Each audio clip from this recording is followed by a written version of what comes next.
نہیں نہیں ٹھیک ٹھیک نہیں نہیں ٹھیک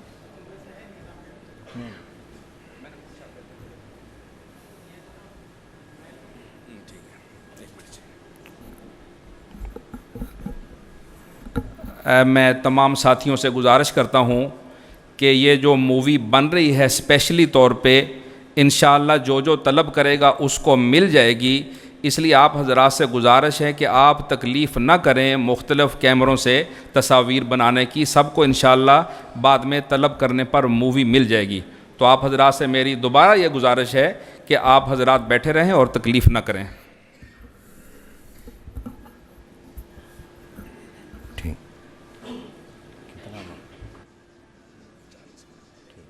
جزاک.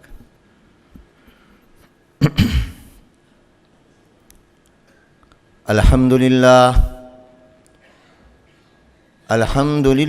الذي أكمل العالم بخلق الأرض والسماء وأكمل الدين باجتهاد الفقهاء والصلاة والسلام على خاتم الأنبياء. أما بعد فأعوذ بالله من الشيطان الرجيم. بسم الله الرحمن الرحيم. واتبع سبيل من أناب إلي. صدق الله العظيم. قابل صد احترام جامعہ دارالعلوم دیوبند کے محتمم فضیلت الشیخ حضرت مولانا مفتی ابو القاسم نعمانی صاحب دامت برکاتہم، فضیلت الشیخ حمدان دامت برکاتہم، سعودی عرب کے مشائخ علماء کرام، فضیلت الشیخ حضرت مولانا عبدالحفیظ مکی صاحب دامت برکاتہم، اہل سنت والجماعت پاکستان کے سربراہ علامہ مولانا محمد احمد لدھیانوی صاحب دامت برکاتہم، ہمارے نہایتی قابل احترام جامعہ خیر المدارس کے فاضل اجل حضرت مولانا قاری محمد رفیق صاحب، اس مجلس میں موجود تمام علماء کرام، بزرگان محترم، برادران اسلام، سرزمین پاک، ارض مقدس سعودی عرب کے مختلف شہروں سے تشریف لائے ہوئے حضرات، السلام علیکم ورحمۃ اللہ وبرکاتہ.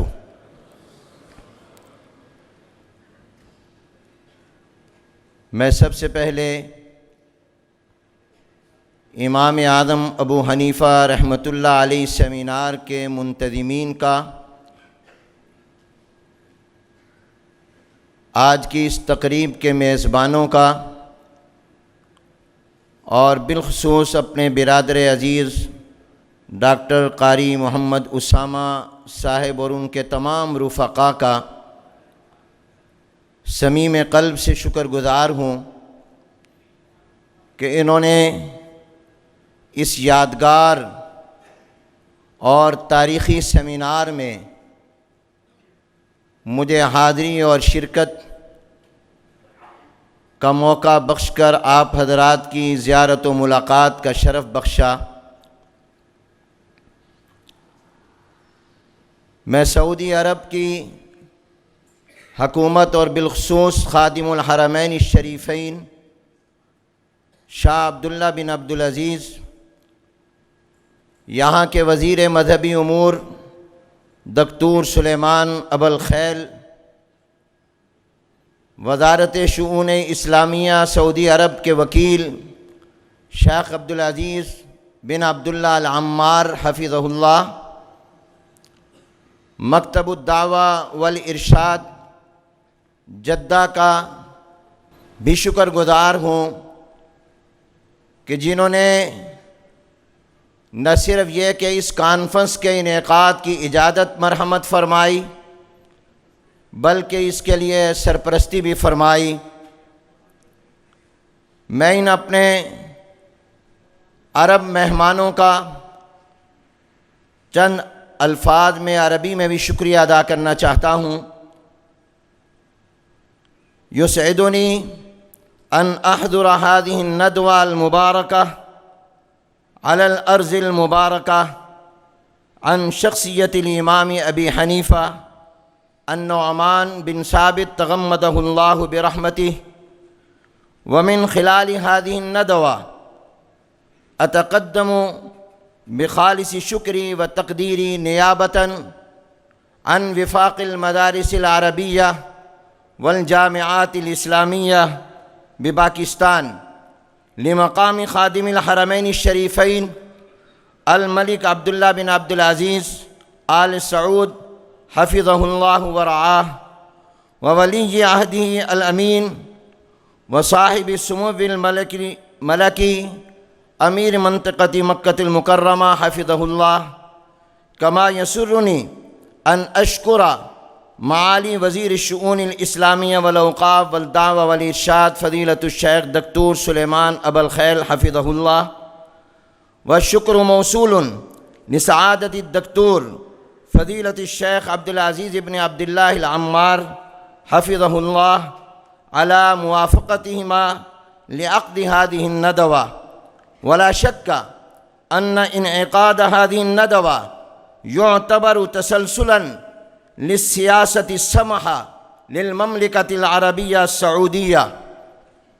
منذ تأسيسها، فكم من ندوة عقدت في الجامعة الإسلامية بالمدينة المنورة وغيرها باسم الإمام أبي حنيفة وغيره من الأئمة السلف رحمه الله تعالى۔ حاضرین مجلس، ارباب علم و دانش، آج کا یہ اجتماع مجتہد اعظم، محدث اعظم، فقیہ اعظم، متکلم اسلام امام ابو حنیفہ نعمان بن ثابت رحمہ اللہ کی شخصیت و حالات اور ان کی خدمات، فضائل و مناقب کے حوالے سے انعقاد پذیر ہے۔ کہاں امام اعظم ابو حنیفہ رحمۃ اللہ علیہ اور کہاں یہ فقیر اور عبد الزعیم محمد حنیف جالندری۔ امام اعظم ابو حنیفہ آسمان علم کے آفتاب و ماہتاب ہیں، اور ایک میں زمین کا ذرہ ہوں۔ ذرے کو آسمان سے جو نسبت ہو سکتی ہے وہی نسبت مجھے ہے، اور آپ جانتے ہیں کہ ذرے کو آسمان سے یا سورج اور چاند سے کیا نسبت ہو سکتی ہے۔ سوچتا ہوں کہ امام اعظم ابو حنیفہ رحمۃ اللہ علیہ کے بارے میں کیا کہوں اور کیا نہ کہوں، اور پھر کہنے کی صلاحیت اور اہلیت نہیں رکھتا، اس لیے کہ ایک عام مشہور مقولہ ہے، ولی را ولی میں شناست، ولی کو ولی پہچانتا ہے، عالم کو عالم جانتا ہے، محدث کو محدث جانتا ہے، مفسر کے مقام کو مفسر جانتا ہے، مجتہد کے مقام کو مجتہد سمجھتا ہے،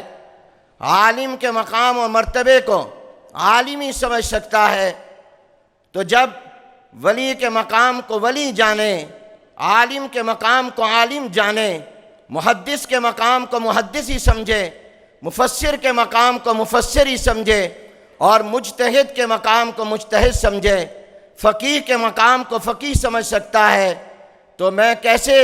امام اعظم ابو حنیفہ رحمۃ اللہ علیہ کے مقام کو بیان کر سکتا ہوں؟ لیکن صرف اس بنا پر کہ امام اعظم ابو حنیفہ رحمۃ اللہ علیہ کے تذکرے میں اپنی سعادت سمجھتے ہوئے ان لوگوں کی فہرست میں اپنا نام لکھوانے کی غرض سے حاضر ہوا ہوں۔ امام اعظم ابو حنیفہ رحمۃ اللہ علیہ کو اللہ تبارک و تعالی نے جو مقام اور شان اور مرتبہ عطا فرمایا، اس کا ذکر آپ نے مجھ سے پہلے بھی سنا اور بعد میں بھی سنیں گے۔ میں مختصراً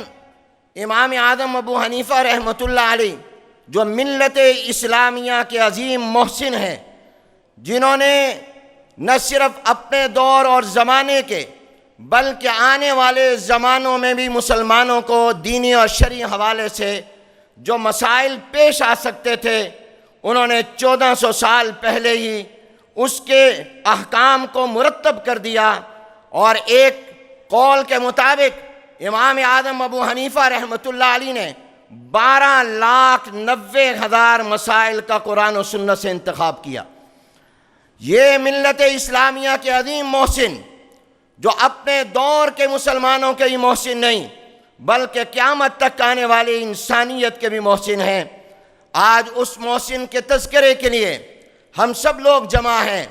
اور میں ان اہل علم کے سامنے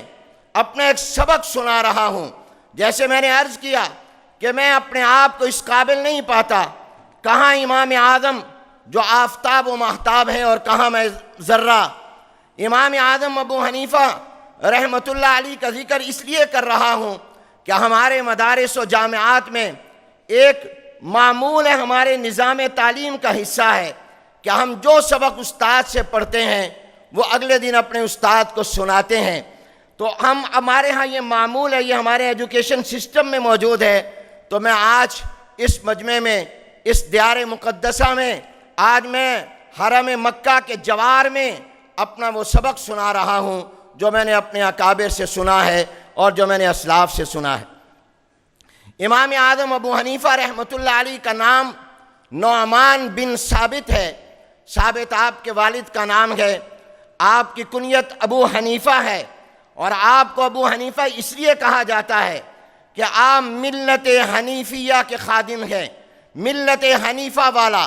بعض لوگ اس کنیت کی وجہ یہ سمجھتے ہیں کہ امام ابو حنیفہ کی ایک بیٹی حنیفہ تھی، اس بنا پر آپ کو ابو حنیفہ کہا جاتا ہے۔ یہ خیال غلط ہے۔ اصل میں ملت حنیفہ، ملت حنفیہ کی خدمت کرنے والے، نشر و اشاعت کرنے والے، اس کو دنیا میں پھیلانے والے، اس بنا پر امام اعظم کو ابو حنیفہ کہا جاتا ہے۔ امام اعظم ابو حنیفہ رحمۃ اللہ علیہ سن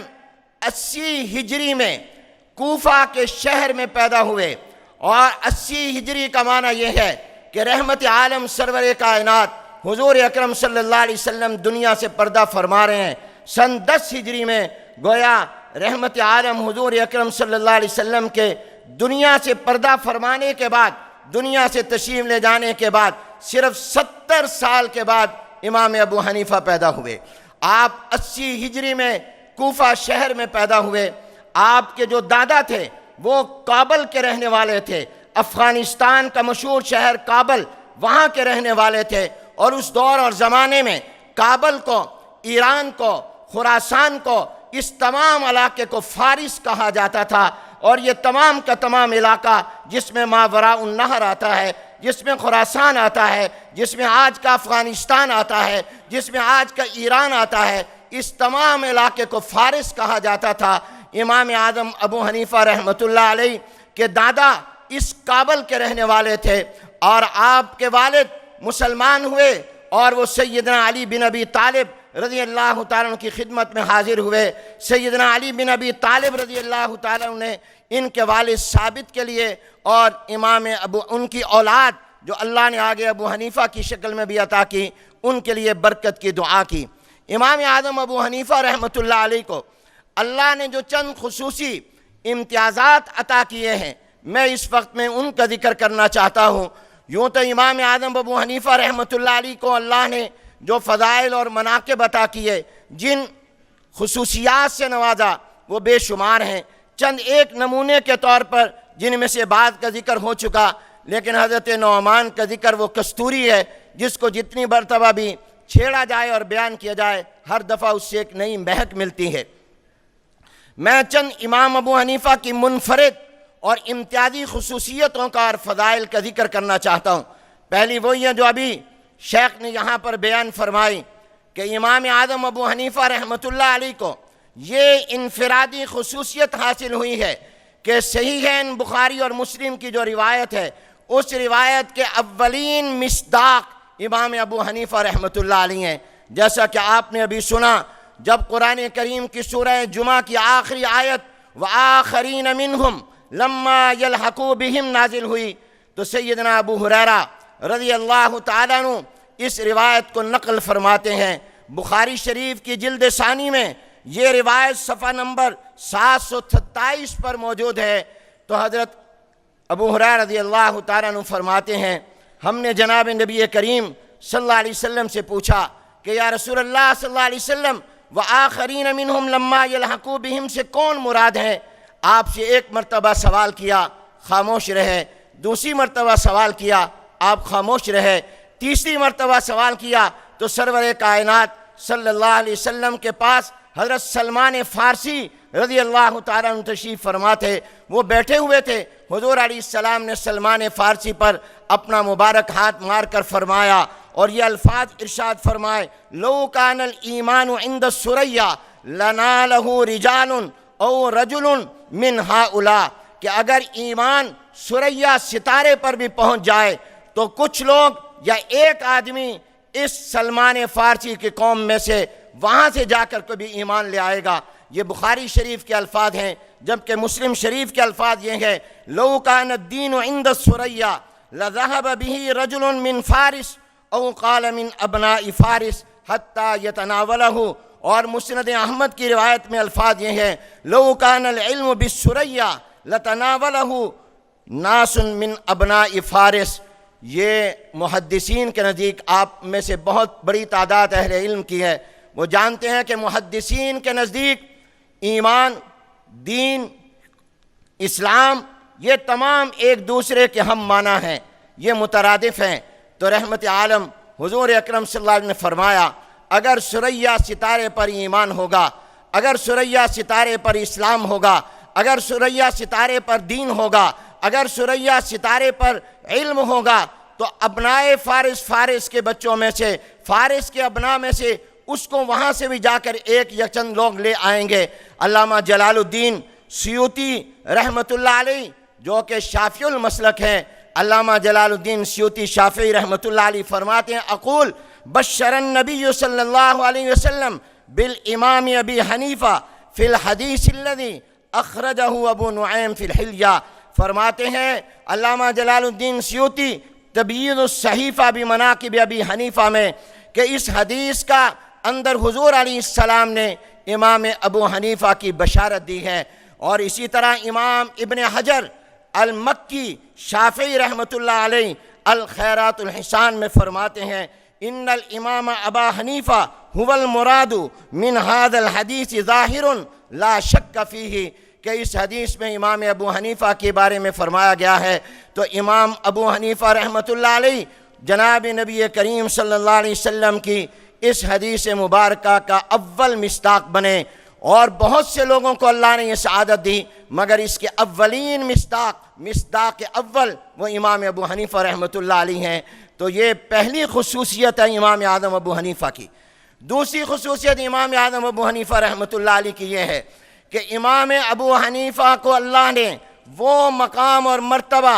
ائمہ اربعہ میں عطا کیا ہے جو مقام کسی اور کو نہیں مل سکا، اور وہ مقام یہ ہے کہ امام اعظم ابو حنیفہ رحمۃ اللہ علیہ تابعیت کا شرف پانے والے ہیں۔ امام ابو حنیفہ رحمۃ اللہ علیہ نے حضرات صحابہ کرام رضوان اللہ تعالی علیہم اجمعین کی زیارت کی ہے، اور آپ حضرات جانتے ہیں رحمت عالم حضور اکرم صلی اللہ علیہ وسلم نے ارشاد فرمایا ہے کہ جس نے مجھے ایمان کے ساتھ دیکھا اس کو جہنم کی آگ کبھی نہیں چھو سکتی، اور جس نے میرے دیکھے ہوئے کو دیکھا اس کے قریب بھی جہنم کی آگ نہیں آ سکتی۔ جس طرح جناب نبی کریم حضور اکرم صلی اللہ علیہ وسلم کا دیدار کرنے والا، ایمان کے ساتھ آپ کی مجلس پانے والا، وہ صحابیت کا شرف پاتا ہے اور وہ جہنم کی آگ سے محفوظ ہو جاتا ہے، اسی طرح رحمت عالم حضور اکرم صلی اللہ علیہ وسلم نے فرمایا جو میرے صحابی کو دیکھے گا اسے بھی اللہ تعالیٰ نار جہنم سے محفوظ رکھے گا اور اس کو تابعیت کا شرف ملے گا۔ امام ابو حنیفہ رحمۃ اللہ علیہ کو یہ عزت اور مقام ملا ہے کہ امام ابو حنیفہ نے ان کو دیکھا ہے۔ میرے دوستو ذرا توجہ چاہتا ہوں، آپ جب پاکستان جاتے ہیں، جب آپ ہندوستان جاتے ہیں، جب آپ بنگلہ دیش جاتے ہیں، ہم لوگ ابھی واپس جائیں گے، جب حج و عمرہ کر کے آپ اپنے اپنے ملکوں میں اور علاقوں میں جاتے ہیں، کتنے لوگ آپ کو محبت سے دیکھنے آتے ہیں، آپ کو ملنے آتے ہیں، اور دل میں یہ تمنا لے کر آتے ہیں کہ اگرچہ ہم نے بیت اللہ نہیں دیکھا، اگرچہ ہم نے مسجد نبوی اور مدینہ طیبہ نہیں دیکھا، لیکن جو دیکھ کر آ رہا ہے ہم اس کو تو دیکھ لیں، اس دیکھے ہوئے کو ہم دیکھ لیں۔ تو امام ابو حنیفہ کو کتنا بڑا شرف ملا کہ انہوں نے ان کو دیکھا جنہوں نے آمنہ کے لال سید الانبیاء حضرت محمد الرسول اللہ صلی اللہ علیہ وسلم کو دیکھا تھا، جنہوں نے جناب نبی کریم صلی اللہ علیہ وسلم کو دیکھا تھا۔ اور یہ بات بھی دلائل سے ثابت، اور امام ابو حنیفہ کی تابعیت پر اتنے دلائل موجود ہیں کہ اس کا انکار نہیں کیا جا سکتا۔ علامہ ابن حجر عسقلانی رحمۃ اللہ علیہ جو بخاری شریف کے شارح ہیں، وہ فرماتے ہیں رعا انسن، امام ابو حنیفہ نے حضرت انس بن مالک رضی اللہ تعالیٰ عنہ کو دیکھا۔ اور آپ جانتے ہیں حضرت انس بن مالک رضی اللہ تعالیٰ عنہ وہ جلیل القدر صحابی ہیں جنہوں نے 10 سال جناب نبی کریم صلی اللہ علیہ وسلم کی دن رات خدمت کی ہے، جو صبح کے شام کے خادم، دن اور رات کے خادم، یہ رسول اللہ صلی اللہ علیہ وسلم کی خدمت کرنے والے حضرت انس بن مالک رضی اللہ تعالیٰ عنہ کی زیارت کی ہے امام اعظم ابو حنیفہ رحمۃ اللہ علیہ نے۔ علامہ ابن حجر عسقلانی نے فرمایا رعا انسن، اور مشہور مورخ اور امام علامہ ابن تیمیہ رحمۃ اللہ علیہ کے شاگرد و معاصر امام ذہبی رحمۃ اللہ علیہ نے لکھا ہے رعا انس بن مالک غیر مرتين، ایک مرتبہ نہیں، ایک سے زیادہ مرتبہ امام ابو حنیفہ نے انس بن مالک کو دیکھا ہے۔ امام محمد بن اسحاق بن ندیم فرماتے ہیں امام ابو حنیفہ تابعین میں سے ہیں، متعدد صحابہ کی زیارت کی ہے۔ حافظ ابن کثیر فرماتے ہیں کہ امام اعظم ابو حنیفہ نے صحابہ کا دور پایا ہے، اور حضرت انس بن مالک رضی اللہ تعالیٰ عنہ اور دیگر صحابہ کو دیکھا ہے۔ امام ابن عبد البر مالکی فرماتے ہیں کہ آپ حضرت انس بن مالک کو آپ نے دیکھا، اور حضرت عبداللہ بن الحارث کو بھی آپ نے دیکھا۔ اور علامہ ابن حجر عسقلانی رحمۃ اللہ علیہ فرماتے ہیں کہ امام ابو حنیفہ کوفہ میں 80 ہجری میں جب پیدا ہوئے تو اس میں بہت سے صحابہ کرام تھے، ان میں عبداللہ بن ابی اوفا رضی اللہ تعالیٰ عنہ موجود تھے۔ یہ ممکن نہیں ہے کہ امام ابو حنیفہ کوفے میں پیدا ہوں اور وہاں صحابی رسول حضرت عبداللہ بن ابی اوفا رضی اللہ تعالیٰ عنہ موجود ہوں اور امام ابو حنیفہ نے ان کی زیارت نہ کی ہو۔ امام ابن سعد نے طبقات میں نقل کیا ہے کہ امام اعظم ابو حنیفہ نے حضرت انس بن مالک رضی اللہ تعالیٰ عنہ کو دیکھا ہے۔ علامہ جلال الدین سیوطی رحمۃ اللہ علیہ نے امام ابو حنیفہ کے مناقب پر باقاعدہ کتاب لکھی ہے تبیین الصحیفہ بمناقب ابی حنیفہ، اس میں متعدد روایات نقل کی ہیں جن سے یہ معلوم ہوتا ہے کہ امام ابو حنیفہ رضی اللہ تعالیٰ نے حضرت انس بن مالک رضی اللہ تعالیٰ عنہ، حضرت عبداللہ بن ابی اوفا رضی اللہ تعالیٰ عنہ، حضرت عبداللہ بن انیس رضی اللہ تعالیٰ عنہ، حضرت عبداللہ بن الحارث بن الجز رضی اللہ تعالیٰ عنہ، اور حضرت واصلہ بن اسقا، حضرت عائشہ بن عجرت سے نہ صرف یہ کہ زیارت کی بلکہ ان سے روایات بھی نقل کی ہیں۔ اور بعض حضرات نے حضرت جابر بن عبداللہ اور ماقل بن یسار رضی اللہ تعالیٰ عنہ سے بھی امام اعظم ابو حنیفہ کا سما ثابت کیا ہے۔ امام ابو حنیفہ کو خیر القرون ملا ہے، امام ابو حنیفہ کو حضور علیہ السلام کے زمانے کا قرب ملا ہے۔ آپ علیہ السلام کے زمانے کے جتنے قریب امام ابو حنیفہ کو دور ملا ہے اتنا کسی اور کو نہیں ملا۔ تو پہلی خصوصیت یہ ہے کہ بخاری اور مسلم کی روایت کے مصداق اول امام ابو حنیفہ ہے۔ دوسری امتیازی خصوصیت یہ ہے کہ امام ابو حنیفہ رحمۃ اللہ علیہ نے صحابہ کا دیدار کیا ہے، امام ابو حنیفہ تابعی ہیں۔ اور تیسری فضیلت یہ ہے کہ امام ابو حنیفہ رحمۃ اللہ علیہ کے چونکہ براہ راست بلا واسطہ استاد صحابہ کرام رضوان اللہ تعالیٰ اجمعین ہیں، اس لحاظ سے امام ابو حنیفہ نے جو روایات نقل کی ہیں جناب نبی کریم صلی اللہ علیہ وسلم سے وہ وحدانی روایات ہیں، یعنی ان میں اور حضور علیہ السلام میں صرف ایک صحابی کا واسطہ ہے۔ امام بخاری رحمۃ اللہ علیہ کی وہ روایات سند کے اعتبار سے سب سے عالی شمار ہوتی ہیں جو ثلاثیات ہیں، جن میں امام بخاری اور جناب نبی کریم صلی اللہ علیہ وسلم کے درمیان صرف 3 واسطے آتے ہیں۔ امام ابو حنیفہ کو اللہ نے یہ اعزاز اور شرف بخشا ہے کہ ان کے اور حضور کے درمیان صرف ایک واسطہ ہے۔ اور امام بخاری کی بہت سی روایات وہ ہیں جن میں دو واسطے آتے ہیں، تابعی کا اور صحابی کا، اور آگے حضور کا فرمان وہ نقل کرتے ہیں۔ اور امام ابو حنیفہ کی ساری روایات ثلاثیات ہیں، ثلاثیات سے کم ہے ہی نہیں۔ امام ابو حنیفہ رحمۃ اللہ علیہ کو یہ قرب زمانی اور حضور علیہ السلام کے درمیان واسطے کی کمی، اور آپ اہل علم جانتے ہیں کہ وہ سند کتنی عالی ہوتی ہے جس سند کے اندر واسطے جناب نبی کریم صلی اللہ علیہ وسلم تک کم ہو جائیں، اور جتنا قریب حضور علیہ السلام کا فرمان آپ تک پہنچے، اپنی سند کو عالی کرنے کے لیے محدثین کتنے دور دراز کے مدینہ طیبہ سے اور مکہ المکرمہ سے سفر کیا کرتے تھے۔ چوتھی فضیلت، امام اعظم ابو حنیفہ رحمۃ اللہ علیہ کو جو امتیازی خصوصیت حاصل ہے وہ یہ کہ امام اعظم ابو حنیفہ کو علوم ان سے ملا ہے جو علوم کی جامع شخصیات تھیں۔ امام اعظم ابو حنیفہ نے اپنے مذہب کی اور فقہ کی بنیاد اس کو بنایا ہے جو تمام کے تمام علوم کے جامع تھے۔ اس کی ذرا پس منظر میں جانے کے لیے سمجھیے کہ کوفہ اس شہر کو آباد کیا تھا سیدنا عمر بن خطاب رضی اللہ تعالیٰ نے، اور کوفہ صحابہ کے زمانے میں اور تابعین کے زمانے میں علم کا سب سے بڑا مرکز اور مخزن بن چکا تھا۔ حضرت عمر رضی اللہ تعالیٰ نے جب اس شہر کو آباد کیا تو یہاں بڑی تعداد نو مسلموں کی تھی، تو امام حضرت عمر بن خطاب رضی اللہ تعالیٰ نے وہاں کے لوگوں کی دینی رہنمائی اور تعلیم و تربیت کے لیے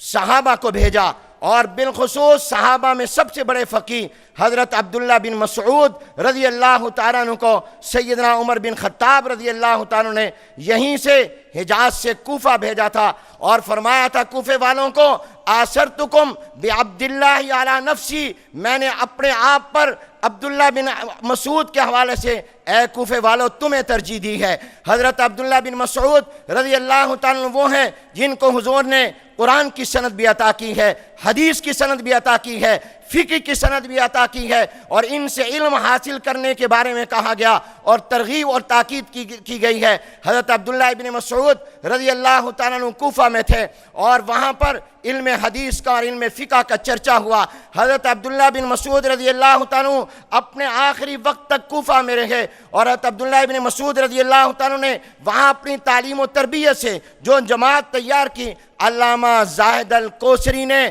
نصب الرایا کے مقدمے میں ان کی تعداد 4000 بتائی ہے کہ 4000 وہ تھے شاگرد جو حضرت عبداللہ ابن مسعود سے جنہوں نے علم حاصل کیا شہر کوفہ میں، اور اسی کوفہ میں جو صحابہ گئے اور انہوں نے اس کو اپنا مسکن اور مرکز بنایا، وہ تقریباً 1500 کے قریب صحابہ تھے جنہوں نے مستقل طور پر کوفہ شہر کو اپنا مرکز بنایا۔ وہ تعداد اس میں شامل نہیں ہے جو آتے تھے اور تشریف لے جاتے تھے، تھوڑے وقت کے لیے آتے اور چلے جاتے تھے۔ پھر اس کوفہ کو 4 چاند لگائے سیدنا علی بن ابی طالب رضی اللہ تعالیٰ نے۔ حضرت علی بن ابی طالب رضی اللہ تعالیٰ جب خلیفۃ المسلمین بنے تو انہوں نے دارالحکومت مدینہ منورہ سے منتقل کیا اور کوفے کو دارالحکومت بنایا اور کوفہ کو دارالخلافہ بنایا، اور حضرت علی بن ابی طالب رضی اللہ تعالیٰ عنہ بھی علم کے ایک سمندر اور دریا تھے، اور آپ نے سنا ہے وہ تو علم کے شہر کے دروازہ تھے۔ اور حضرت مسروق بن اجدر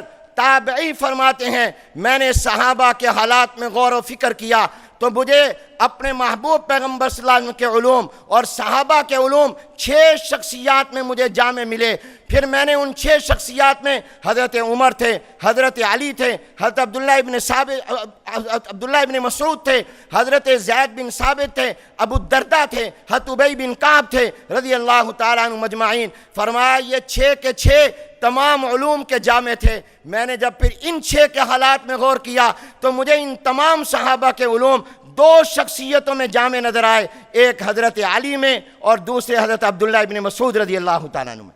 یہ حضرت علی رضی اللہ تعالیٰ عنہ، حضرت عبداللہ ابن مسعود رضی اللہ تعالیٰ عنہ بھی کوفہ میں، اور حضرت عبداللہ ابن مسعود رضی اللہ عنہ کو بھی اللہ نے اسی شہر میں اپنے وقت میں پیدا کیا۔ تو حضرت امام اعظم ابو حنیفہ کو عبداللہ بن مسعود رضی اللہ عنہ کے علوم بھی ملے، حضرت علی رضی اللہ عنہ کے علوم بھی ملے، اس لیے انہوں نے اپنے مذہب اور مسلک کی بنیاد حضرت علی اور حضرت عبداللہ بن مسعود رضی اللہ تعالی عنہما کے فیصلوں کو بنایا، اور ان سے پوچھا گیا تو انہوں نے کہا کہ میں ان کا شاگرد ہوں، اور مورخین لکھتے ہیں کہ آپ نے حضرت علی کے شاگردوں سے بھی علم حاصل کیا، آپ نے حضرت عبداللہ بن مسعود کے شاگردوں سے بھی علم حاصل کیا۔ تو امام ابو حنیفہ کو یہ امتیازی خصوصیت بھی حاصل ہے کہ وہ کوفہ جس میں سارا علم سمٹ کر آ گیا تھا، اور وہ شخصیتیں جو تمام علوم کے جامع تھیں، امام ابو حنیفہ نے ان سے علم حاصل کیا ہے۔ اس لحاظ سے خلاصہ ملا امام ابو نے، اور اس زمانے میں کوفے کے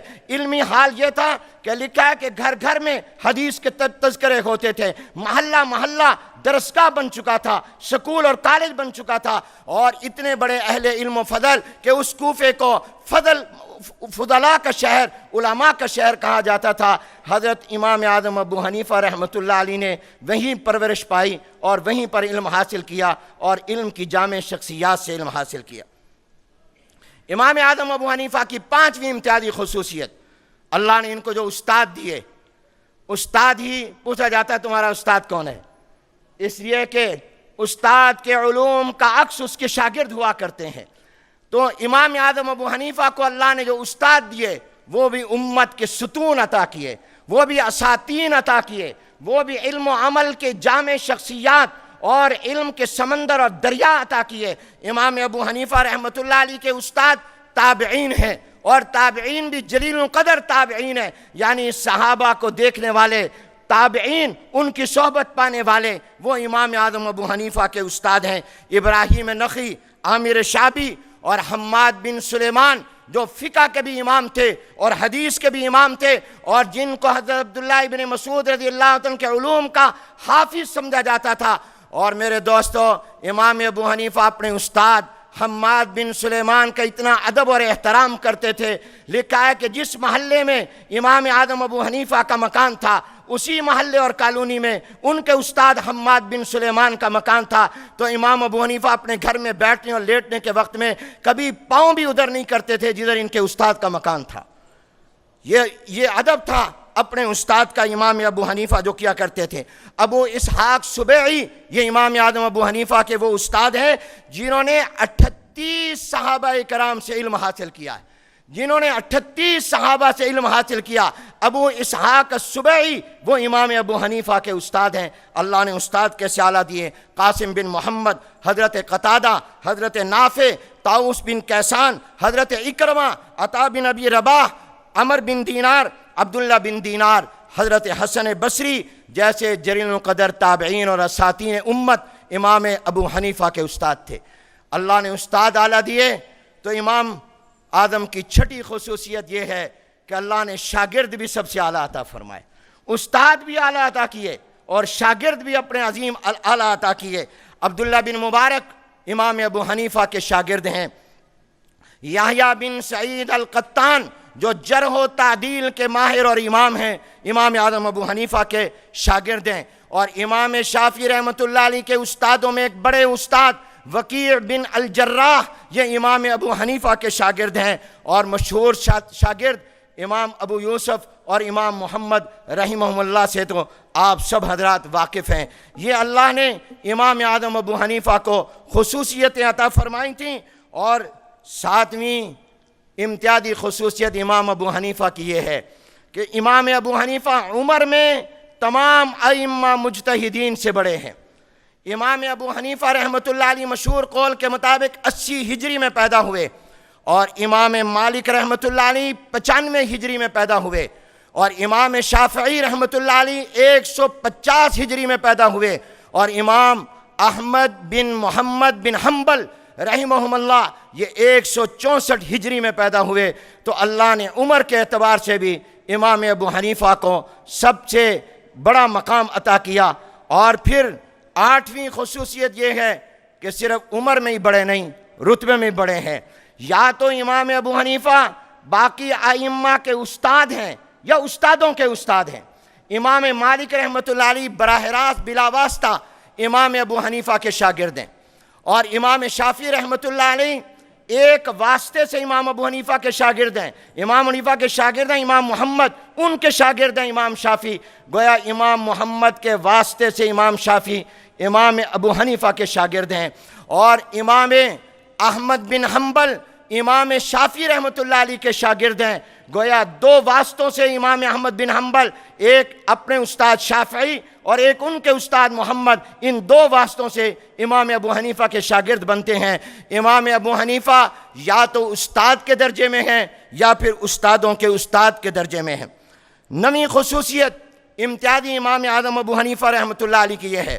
کہ اسلامی قانون کو اور اسلامی شریعت کو اور اسلامی فقہ کو سب سے پہلے مرتب اور مدون کرنے کا اعزاز امام ابو حنیفہ کو حاصل ہوا۔ آپ مدون اول ہیں علوم شریعت کے۔ علامہ جلال الدین سیوطی شافعی رحمۃ اللہ علیہ فرماتے ہیں انہو اول من دون علم الشریعہ ورتبہا ابوابا،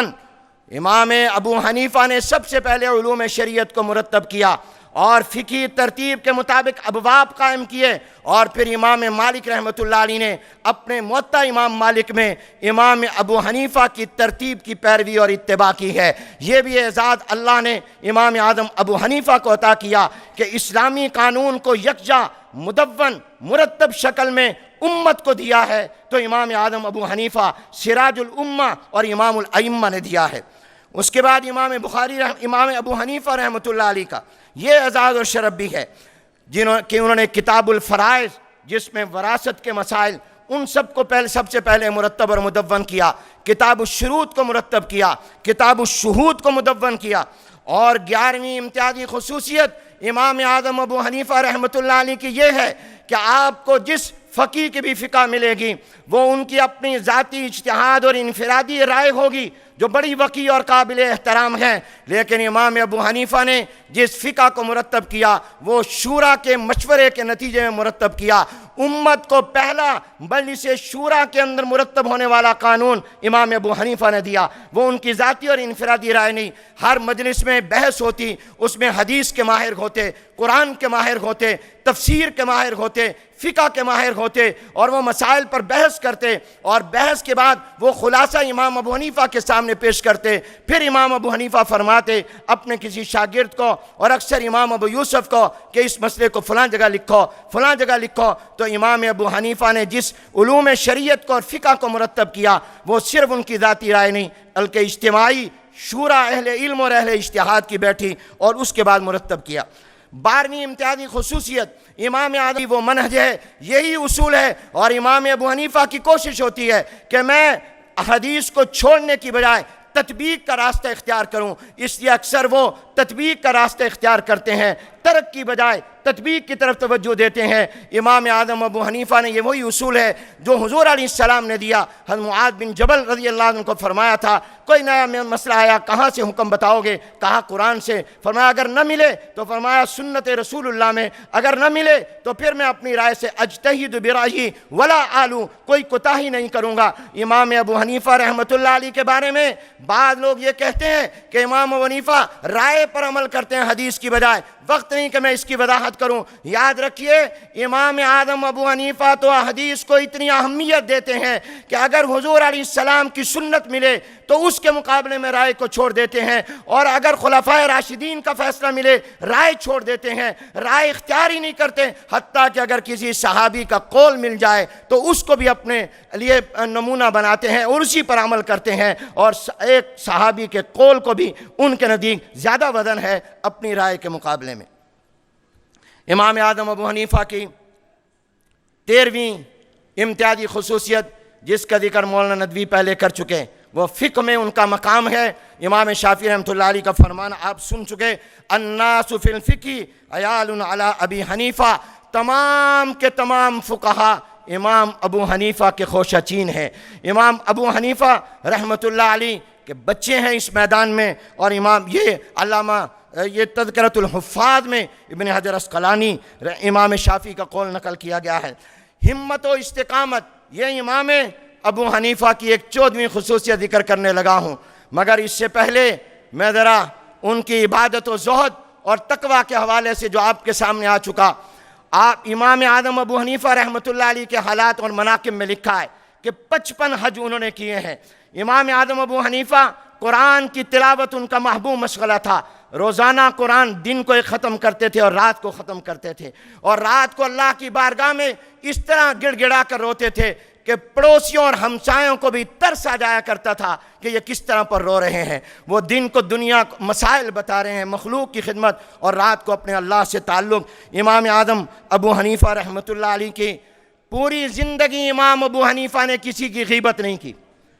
یہ معمولی بات نہیں ہے میرے دوستو، یہی ہمارے لیے نمونے ہیں۔ امام ابو حنیفہ نے عمر بھر کسی کی چغلی اور غیبت نہیں کی۔ عبداللہ بن مبارک رحمۃ اللہ علیہ نے ایک مرتبہ سفیان ثوری سے کہا کہ اے ابو عبداللہ، یہ امام ابو حنیفہ سے آج تک میں نے کسی کی غیبت نہیں سنی، یہ غیبت سے کتنے دور ہیں، یہ اپنے دشمن کی بھی غیبت نہیں کرتے۔ تو سفیان ثوری رحمۃ اللہ نے جواب میں کہا ہاں امام ابو حنیفہ بڑے عقل مند سمجھدار ہیں، وہ نہیں چاہتے کہ میری نیکیاں میرے دشمنوں کو ملیں یا کسی اور کو ملیں۔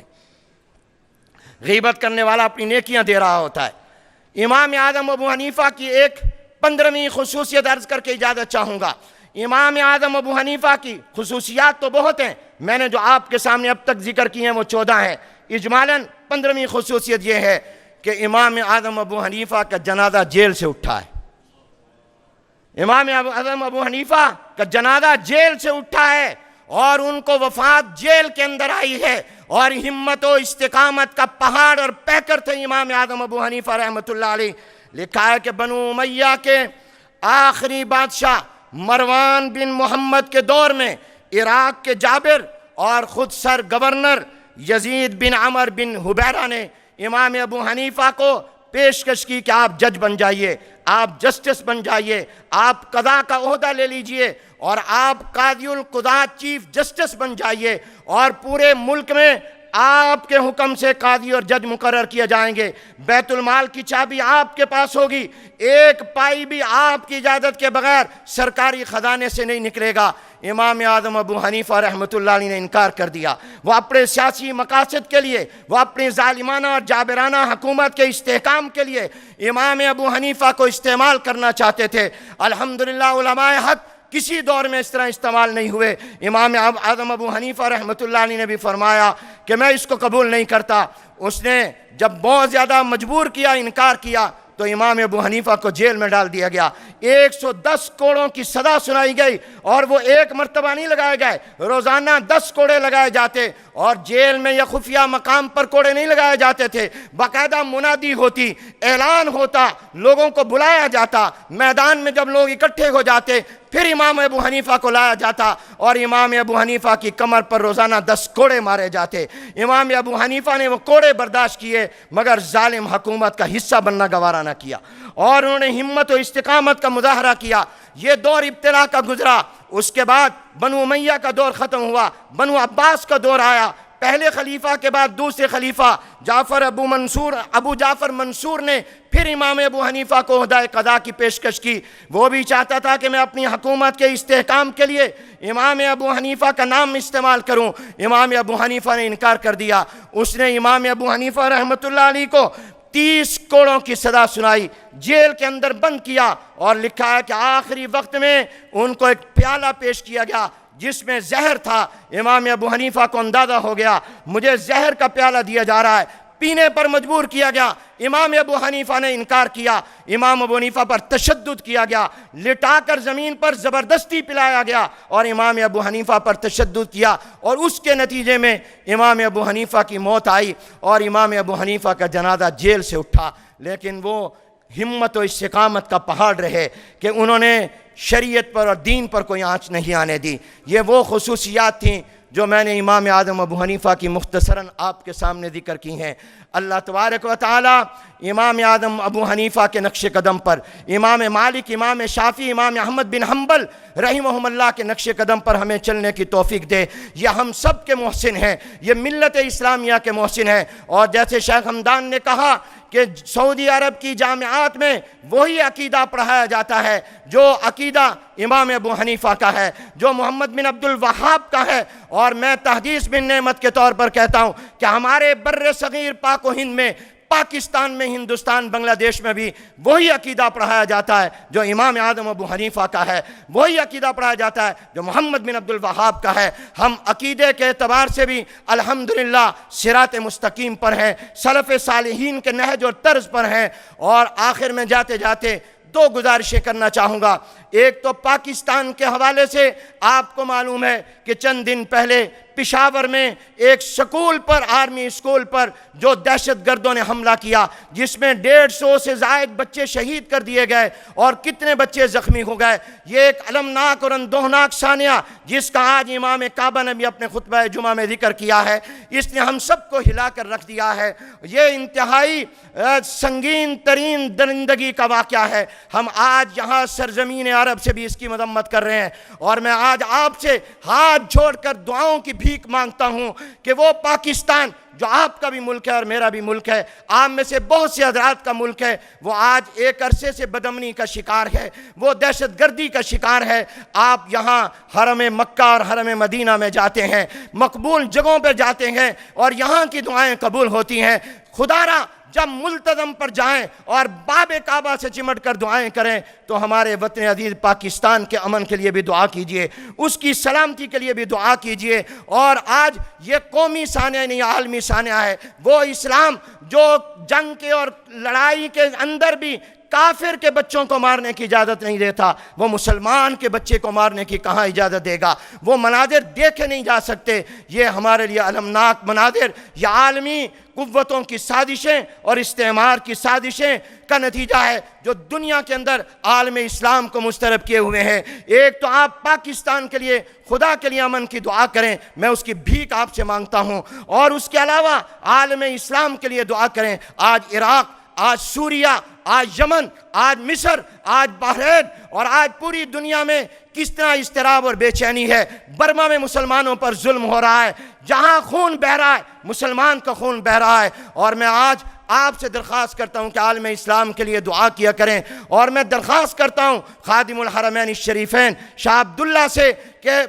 سعودی عرب جو ہمارے ایمان کا مرکز ہے، جو اسلام کا مرکز ہے، جو مسلمانوں کا اور اسلام کا مرکز ہے، حرمین شریفین کے تقدس کے لیے اپنی جان دینا اپنی سعادت سمجھتے ہیں۔ آج دشمن حرمین کا سعودی عرب کا گھیرا تنگ کرنا چاہ رہا ہے اور اپنے حساب سے تبدیلیاں لانا چاہ رہا ہے۔ ہم عالمی استعمار کی اس سازش کو انشاءاللہ کامیاب نہیں ہونے دیں گے۔ ہم جہاں بھی ہوں، ہمارے دل مکہ اور مدینہ کے ساتھ دھڑکتے ہیں۔ ہم انشاءاللہ سعودی عرب کے دفاع کے لیے، حرمین کے تقدس کی حفاظت کے لیے اور عالم اسلام کے تحفظ کے لیے جو کچھ جان دینی پڑی دیں گے اور جو قربانی دینی پڑی دیں گے۔ خادم الحرمین الشریفین سے میں درخواست کرتا ہوں کہ وہ امت مسلمہ کو اکٹھا کریں، امت مسلمہ کو امت واحدہ بنائیں۔ یہی ہمارا مکہ اور مدینہ مرکز ہے، اور سعودی عرب اس میں ایک قیادت کرے، اور وہ قیادت ماشاءاللہ کرتے بھی ہیں، اور کئی جگہوں پر انہوں نے عالم اسلام کی نمائندگی کی ہے۔ وہ پوری امت مسلمہ کو متحد کریں۔